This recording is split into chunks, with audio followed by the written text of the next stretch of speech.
Have you ever wondered, why are the five-pointed star, the crescent moon, or the flying broomstick so familiar symbols of witches? Are they just products of the imagination, or do they contain a long-standing story? The video opens with a mystical melody and a provocative question, taking us back in time, all the way to ancient Egypt, Greece, and other ancient civilizations, when people began using symbols to connect with the spirit world, to pray, to protect themselves from evil, and to express their faith in unseen forces. Pentagram, five-pointed star. Nowadays, it is often associated with black magic or dark things.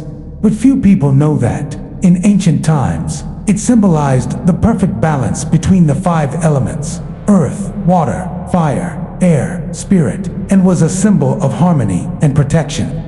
Crescent moon, more than just a poetic image, it represents the lunar cycle associated with birth, rebirth, and feminine power, which is central to many ancient beliefs. But things changed in the Middle Ages. The rise of Christianity saw once sacred symbols branded as evil. Ordinary marks, like a birthmark, a mole, or even a scar, could be considered a witch's mark, evidence that someone had made a pact with the devil. Symbols that once served as a bridge between humans and the gods now served as an excuse to torture and execute thousands of people, mostly women, in bloody witch hunts.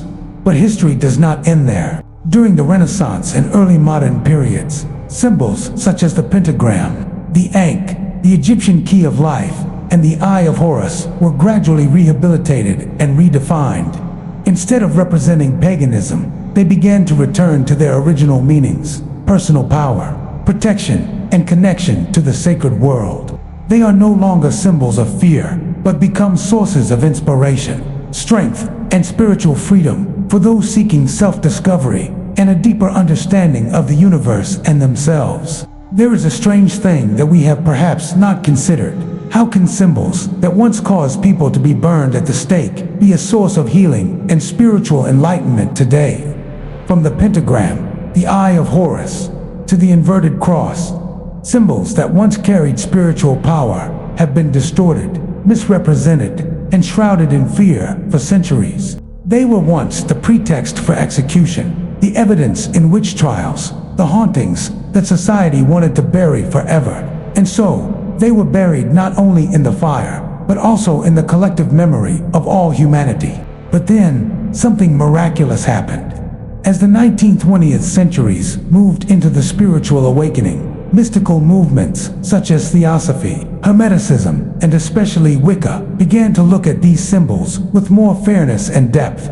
People began to dig deeper into history, brushing away layers of prejudice, to see that symbols once labeled pagan were actually bridges between humans and nature, the universe, and themselves. For me, it's not just about image restoration. It's about liberation. Resurrecting symbols is about people reclaiming the voice that was once taken away from them. It's about women who were once considered heretics, standing up and saying, "I don't deserve to be burned because I have a mole." It's about a community that was once hunted down, reclaiming their honor, their truth, and their spiritual identity. Every symbol, from the crescent moon to the Trinity, carries a special energy. When we wear it, draw it, meditate with it, we are not only connecting with a belief system, but also communicating with history. We are saying to the misunderstood souls, "I see you, I hear your voice." And at that moment, the symbol ceases to be a lifeless drawing and becomes a declaration of freedom for the spirit, for the repressed feminine, for dreams interrupted by fear. The rebirth of the symbol is therefore not just a cultural act. It is a sacred act, a return to oneself. There is a miracle that we rarely notice, whether you were born in Europe, Asia, Africa, or America, whether you follow Buddhism, Christianity, Taoism, or have no religion at all. We can still all be moved by the same ancient symbol. Pentagrams, tricrescents, crescents, circles are not only found in Western witchcraft traditions, they are present in completely different cultures, thousands of miles apart and thousands of years old. In ancient Egypt, circles and spirals symbolized rebirth, the cycle of life. In Celtic culture, the triquetra represents the three aspects of the goddess: the maiden, the mother, and the crone. In East Asia, The yin-yang circle is a symbol of balance, two opposing but inseparable forces. And in South America, the Maya also carved sacred geometries that represented the connection between humans and the universe. What does it mean? That before there were languages, religions, or borders, people used images and symbols to express the most sacred things in their souls. No matter how different our cultures may be, we share one emotion, a belief in something greater than ourselves. To me, it's beautiful. I've seen a Hindu wearing a mandala and a Wiccan wearing a pentagram. They've never met. They don't share the same belief system, but the light in their eyes when they talk about their symbol is exactly the same. Maybe you don't believe in magic.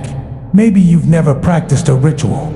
But if you've ever seen a symbol and felt connected, comforted, or inspired, then you've tapped into a very ancient and very real part of humanity. Symbols, after all, are the language of the heart, of intuition. They need no translation, no elaborate explanations.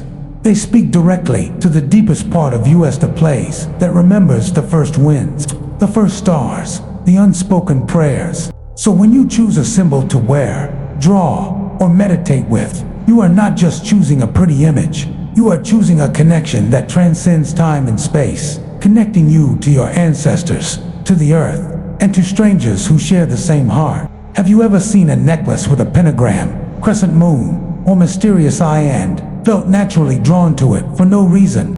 Maybe it's just a little accessory around someone's neck at a coffee shop. Maybe it's a fleeting tattoo when someone tugs on their sleeve. But there's something about that symbol that makes you stop, stare, and feel a feeling inside that's hard to name. For me, it has happened many times. The first time I saw the Eye of Horus symbol, it was in an old book about ancient Egypt. It was just a simple drawing, a sharp, slightly tilted eye, outlined in a bold outline. But somehow, my heart was beating fast. In that moment, I wasn't seeing an image, I was feeling it. It makes me think of a feeling of protection, like being lost in the middle of a vast desert, thirsty, and then suddenly encountering a drop of cool water. The Eye of Horus, to me, is not just a religious or cultural symbol. It is like a message. You are not alone. Something is watching over you. And then I started to notice more. A friend of mine wears a pentagram necklace, and when I asked her why, she said, "I'm not Wiccan, but every time I wear it, I feel strangely calm, like everything inside me is falling into place." A neighbor has a crescent moon on her wrist. For her, it's a reminder that everything in life is cyclical, sometimes full, sometimes empty, but always moving forward. We think we choose symbols, but in reality, symbols choose us. They knock on our hearts when we need a reminder, a comfort, or a little light in the darkness. And the remarkable thing is, each person has a very unique experience with the same symbol. One person feels peaceful, another feels empowered. Some feel connected to something higher, unclear what, but very real. That's the power of symbols. They speak the language of emotions, reaching depths that words can't reach. So the next time you see a symbol that makes your heart skip a beat, don't ignore it. Listen to that feeling. Who knows? It might just be a whisper the universe is sending you. Did you know that in the 15th century, a woman was accused of being a witch because of a little dot on her skin? Not a spell, not a broomstick, just a birthmark. Like millions of us have, but back then, it was considered the devil's mark. They called it a witch's mark, sign that you had made a pact with the devil. And that alone was enough to send a person to the stake. Sounds absurd, but it's true. And it's just one of thousands of cases that happened during Europe's bloody witch hunts. What haunts me is not just the cruelty, it's how symbols of faith and hope can be turned into incriminating evidence, into persistent fear that lasts for centuries. Here's another thing that might surprise you. Did you ever think of the pentagram as a symbol of black magic? But you'll be surprised to learn that in ancient Babylon, thousands of years before it became associated with Satan, the pentagram was carved on doors as an amulet. It was believed to represent man's balance with the universe, and was a symbol of health, harmony, and protection. Same symbol, but in another era, it could have saved or ended a life. The question is, who gets to define symbolism? We live in a world where meaning is never static. What you call sacred may be evil to someone else, simply because of the way history has rewritten the story. And that's why you should stick around until the end of this video. Because every symbol you've ever seen, from the crescent moon to the star to the mysterious eye, has a story you've never heard. Stories of people burned alive. Stories of alchemists searching for truth.